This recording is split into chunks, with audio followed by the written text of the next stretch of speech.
21-year-old Yassine Qassem used to envy the freedom of the pigeons that fly above his refugee camp in Beirut.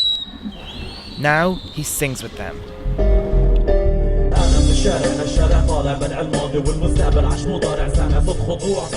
He started out writing a diary, but then found that hip-hop was the best channel for him to talk about his life.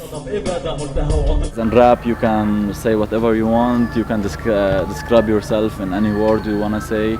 You can say this is wrong and this is right. You don't need to be polite with people, you just need to say what you live, you know. Palestinian identity has fractured due to more than 6 decades of exile and separation across several countries in the Middle East.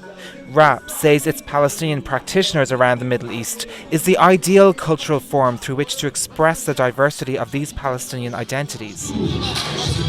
At this rap concert in the Jenin refugee camp in the West Bank, that diversity shines through.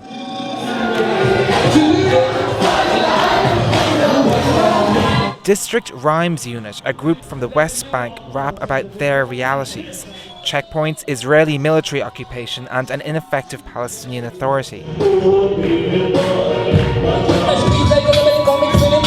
Next on stage is Dam, the oldest and perhaps best known of the Palestinian rap groups. The group is from Lod, a mostly Arab suburb of Tel Aviv. But again, their experience and therefore their rap is different. We will talk about how difficult it is to be like a double agent, to live with Israel, you know. It's practically living with the enemy, sleeping with the enemy. On occasion, Dam raps in Hebrew, something Palestinian rappers from outside Israel don't do. In this video, they rap in Hebrew about the destruction of Palestinian homes in Israel, deemed by the state to have been built illegally.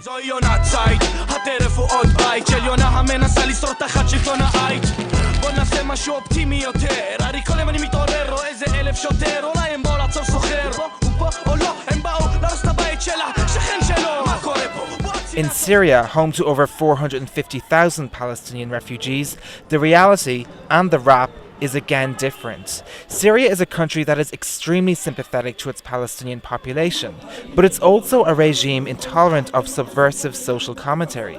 As a result, Palestinian rap in Syria is less sharp-tongued than elsewhere and is quite pro-Syria in its tone.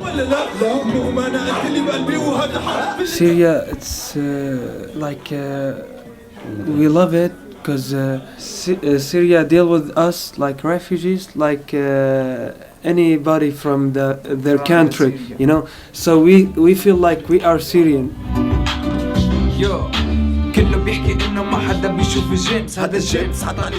The Syrian-Palestinian rap scene is the newest to emerge in the region, and its rap is the most artistically rudimentary. The refugees of rap are the most popular rap group in Syria. Their home refugee camp in Damascus is geographically close to their Lebanese-based compatriots, but the living conditions in Lebanon are far worse. Lebanon's camps, along with those in Gaza, have some of the worst living conditions for Palestinians today.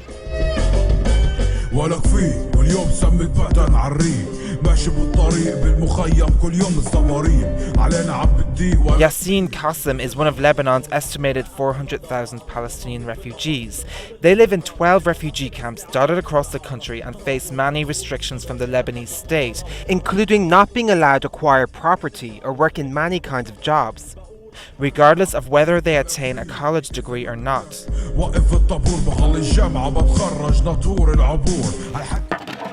Lengthy power cuts are just one of the hardships faced in the camps in Lebanon, but the power cut issue forms the core of a new documentary about Qassem, his group iVoice, and their search for a small electrical generator by which they can continue to make their music, regardless of power failure.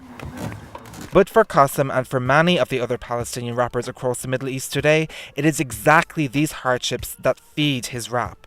Tupac say hip-hop come out of struggle. The more struggle you live, the more things you can say.